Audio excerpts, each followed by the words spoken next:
मुंबई, सपनों का शहर। एक ऐसी जगह जहां लाखों लोग अपनी आकांक्षाओं को पूरा करने, अपना भविष्य बनाने और बेहतर जीवन जीने के लिए आते हैं। लेकिन चकाचौंध रोशनी और ऊंची गगनचुंबी इमारतों के पीछे एक कठोर सच्चाई छिपी है। एक ऐसी सच्चाई जो सपनों को चकनाचूर कर सकती है और ऐसे निशान छोड़ सकती है जो कभी नहीं भरते। आज हम एक ऐसी कहानी में गहराई से उतर रहे हैं जिसने इस शहर की नींव को हिलाकर रख दिया। महत्वाकांक्षा, विश्वासघात और न्याय के लिए एक हताश लड़ाई की कहानी। यह प्रीति राठी की कहानी है। यह एक ऐसा मामला है जिसने देशव्यापी आक्रोश को जन्म दिया।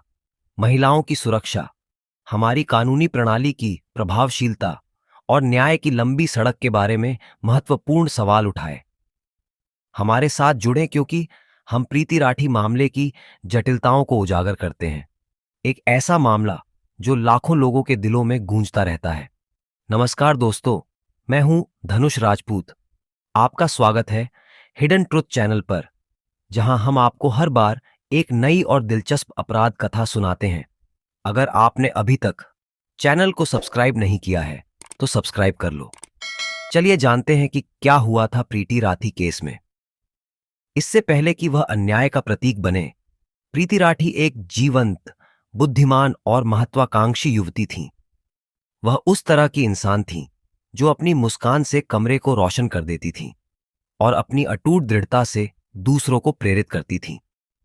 प्रीति अपने परिवार की आंखों का तारा थीं। वह अपनी शैक्षणिक उत्कृष्टता, अपने गर्म दिल और दुनिया में बदलाव लाने के अपने सपनों के लिए जानी जाती थीं। प्रीति ने कम उम्र से ही अपनी पढ़ाई में उत्कृष्ट प्रदर्शन किया।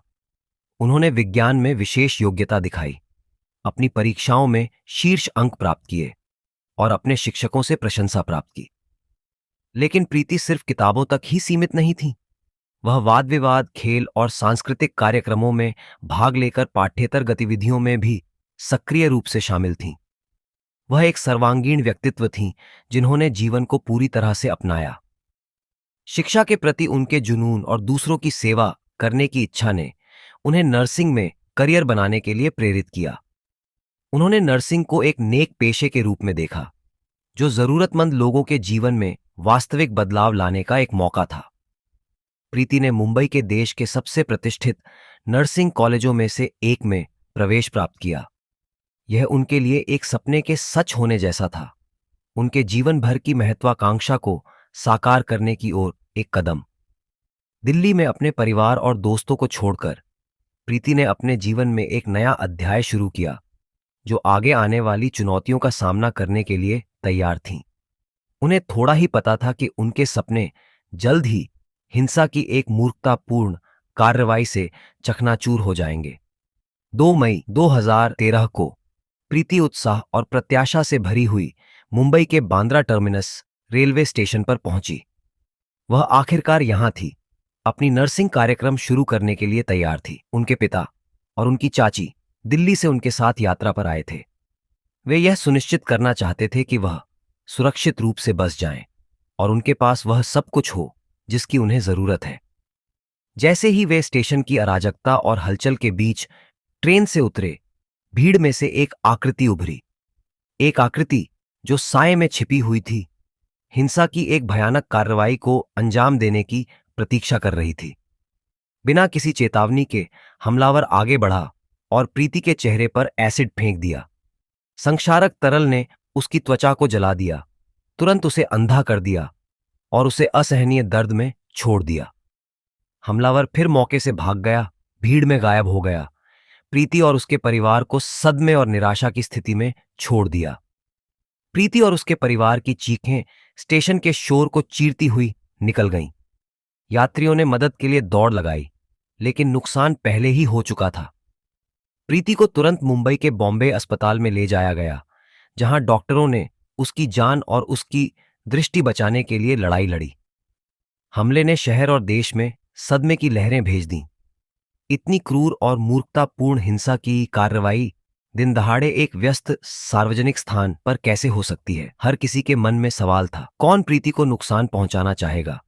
एक युवती जिसका भविष्य उज्जवल है। अगले 1 महीने तक प्रीति ने बहादुरी से अपनी जान के लिए लड़ाई लड़ी। उन्होंने कई सर्जरी और उपचार करवाए, असहनीय दर्द और पीड़ा सहते हुए। डॉक्टरों ने एसिड से हुए नुकसान को ठीक करने के लिए अथक प्रयास किया, लेकिन जलन बहुत गंभीर थी। प्रीति ने अपनी दृष्टि पूरी तरह से खो दी और उनके चेहरे और गर्दन पर व्यापक निशान पड़ गए। अपनी शारीरिक पीड़ा के बावजूद प्रीति उल्लेखनीय रूप से लचीली बनी रहीं। उन्होंने कभी उम्मीद नहीं हारी और साहस और दृढ़ संकल्प के साथ लड़ती रहीं। उनके परिवार और दोस्तों ने उन्हें प्यार, समर्थन और प्रोत्साहन प्रदान करते हुए उनका साथ दिया। उन्होंने उन पर हार मानने से इनकार कर दिया और माना कि वह ठीक हो जाएंगी। प्रीति पर हमले की खबर जंगल की आग की तरह फैल गई, जिससे सार्वजनिक आक्रोश भड़क उठा और न्याय की मांग होने लगी। जीवन के सभी क्षेत्रों के लोगों ने जघन्य अपराध की निंदा की और अपराधी की त्वरित गिरफ्तारी और सजा की मांग की। देश भर में एसिड हमलों के खिलाफ सख्त कानूनों और महिलाओं के लिए अधिक सुरक्षा की मांग करते हुए विरोध प्रदर्शन आयोजित किए गए। प्रीति राठी मामला लिंग आधारित हिंसा के खिलाफ लड़ाई का प्रतीक बन गया, लेकिन डॉक्टरों के सर्वोत्तम प्रयासों और अपने प्रियजनों के अटूट समर्थन के बावजूद प्रीति की हालत बिगड़ती रही। उन्होंने अपनी चोटों से जटिलताएं विकसित कीं, जिनमें सांस लेने की समस्याएं और संक्रमण शामिल हैं। 1 जून 2013 को 1 महीने की लड़ाई के बाद प्रीति राठी अपनी चोटों के कारण दम तोड़ गईं और 23 साल की उम्र में उनका निधन हो गया। उनकी मृत्यु ने उनके परिवार और दोस्तों को गहरे दुख में डुबो दिया और उनके हमलावर को न्याय के कटघरे में लाने के संकल्प को नवीनीकृत कर दिया। प्रीति की मौत के बाद मुंबई पुलिस ने उसके हमलावर की पहचान करने और उसे पकड़ने के लिए एक बड़े पैमाने पर जांच शुरू की। उन्होंने विशेष टीमें बनाई, सीसीटीवी फुटेज की समीक्षा की और सैकड़ों गवाहों का साक्षात्कार लिया। शुरुआत में पुलिस को कोई सुराग नहीं मिल पाया। हमलावर ने मास्क पहना हुआ था और बिना कोई निशान छोड़े भागने में सफल रहा था। हालांकि हफ्तों की कड़ी जांच के बाद पुलिस ने एक संदिग्ध पर ध्यान केंद्रित किया। अंकुर पंवार, दिल्ली से प्रीति का पड़ोसी। अंकुर प्रीति को कई सालों से जानता था।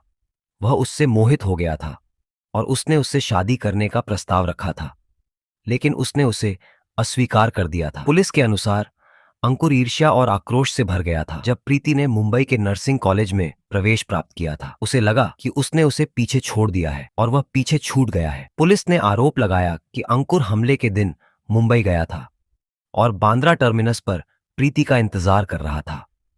उसने एक स्थानीय दुकान से एसिड खरीदा था और सावधानीपूर्वक योजना बनाकर हमला किया था। हमले के बाद अंकुर दिल्ली लौट आया और अपराध में अपनी संलिप्तता को छिपाने की कोशिश की। परिस्थितिजन्य साक्ष्य, कॉल रिकॉर्ड और चश्मदीद गवाहों के आधार पर पुलिस ने अंकुर पंवार को गिरफ्तार किया और उस पर हत्या और अन्य अपराधों का आरोप लगाया। अंकुर ने शुरू में हमले में अपनी संलिप्तता से इनकार किया, लेकिन बाद में उसने पुलिस पूछताछ के दौरान अपराध कबूल कर लिया। उसके कबूलनामे ने देश भर में सदमे की लहरें भेज दीं और प्रीति के परिवार और दोस्तों की सबसे बुरी आशंकाओं की पुष्टि की। अंकुर पंवार का मुकदमा 2013 वर्ष में मुंबई की अदालत में शुरू हुआ। अभियोजन पक्ष ने परिस्थितिजन्य साक्ष्य, चश्मदीद गवाहों के खातों और उसके कबूलनामे पर भरोसा करते हुए उसके खिलाफ एक मजबूत मामला पेश किया। बचाव पक्ष ने तर्क दिया कि अंकुर का कबूलनामा दबाव में प्राप्त किया गया था और उसे हमले से जोड़ने वाला कोई सीधा सबूत नहीं था। मुकदमा कई महीनों तक चला, जिसके दौरान अदालत ने प्रीति के परिवार के सदस्यों, चश्मदीद गवाहों और पुलिस अधिकारियों सहित कई गवाहों की गवाही सुनी। अभियोजन पक्ष ने सबूत पेश किए कि अंकुर महीनों से प्रीति का पीछा कर रहा था और वह ईर्ष्या और आक्रोश से भर गया था। उन्होंने यह भी सबूत पेश किए कि अंकुर ने हमले में इस्तेमाल किया गया एसिड खरीदा था और वह घटना के दिन मुंबई गया था। बचाव पक्ष ने तर्क दिया कि अंकुर को फंसाया जा रहा था और पुलिस एक उचित जांच करने में विफल रही थी। उन्होंने चश्मदीद गवाहों के खातों की विश्वसनीयता पर भी सवाल उठाया और तर्क दिया कि अंकुर का कबूलनामा अदालत में स्वीकार्य नहीं था। सभी साक्ष्यों को सुनने के बाद अदालत ने अपना फैसला सुरक्षित रख लिया। अदालत ने अपना फैसला सुनाया, जिसमें अंकुर पंवार को हत्या और अन्य अपराधों का दोषी पाया गया। न्यायाधीश ने अंकुर को मौत की सजा सुनाई, यह कहते हुए कि अपराध पूर्व नियोजित, जघन्य और कठोरतम सजा का पात्र था। प्रीति के परिवार और दोस्तों ने फैसले का स्वागत किया, जिन्होंने महसूस किया कि आखिरकार न्याय हो गया है। हालांकि मामला अभी खत्म नहीं हुआ था। अंकुर पंवार ने अपनी सजा के खिलाफ बॉम्बे हाई कोर्ट में अपील की। अपील प्रक्रिया एक लंबी और कठिन प्रक्रिया थी। अंकुर पंवार के वकीलों ने तर्क दिया कि उसका कबूलनामा जबरदस्ती लिया गया था और उसके खिलाफ सबूत उसकी बेगुनाही को उचित संदेह से परे साबित करने के लिए अपर्याप्त थे। उन्होंने यह भी तर्क दिया कि मौत की सजा अपराध के लिए एक असमान सजा थी। बॉम्बे हाईकोर्ट ने दोनों पक्षों की दलीलें सुनी और अपना फैसला सुरक्षित रख लिया। उच्च न्यायालय ने अंकुर पंवार की सजा को बरकरार रखा, लेकिन उसकी मौत की सजा को आजीवन कारावास में बदल दिया। अदालत ने तर्क दिया कि जबकि अपराध जघन्य था, ऐसा कोई सबूत नहीं था जिससे पता चलता हो कि अंकुर एक आदतन अपराधी था या वह भविष्य में समाज के लिए खतरा पैदा करता है। उच्च न्यायालय के फैसले पर मिलीजुली प्रतिक्रियाएं हुईं। जहां कुछ ने मौत की सजा को कम करने का स्वागत किया, वहीं अन्य ने महसूस किया कि यह एक निराशा थी और न्याय पूरी तरह से नहीं किया गया था। प्रीति के परिवार ने उच्च न्यायालय के फैसले पर अपनी निराशा व्यक्त करते हुए कहा कि उन्हें लगा कि अंकुर को कानून की पूरी सीमा तक दंडित किया जाना चाहिए। हालांकि उन्होंने यह भी स्वीकार किया कि उन्होंने सभी कानूनी रास्ते समाप्त कर दिए हैं और उन्हें अदालत का फैसला स्वीकार करना होगा। अंकुर पंवार वर्तमान में महाराष्ट्र के जेल में अपनी आजीवन कारावास की सजा काट रहा है। प्रीति राठी मामला भारत में एक ऐतिहासिक मामला बना हुआ है, जो एसिड हमलों के मुद्दे और देश में महिलाओं के सामने आने वाली चुनौतियों पर प्रकाश डालता है। इस मामले ने एसिड हमलों के खिलाफ सख्त कानूनों और इस मुद्दे के बारे में जागरूकता बढ़ाने का नेतृत्व किया है। हालांकि भारत में एसिड हमले जारी हैं और इन जघन्य अपराधों को रोकने और पीड़ितों की रक्षा के लिए और अधिक करने की आवश्यकता है।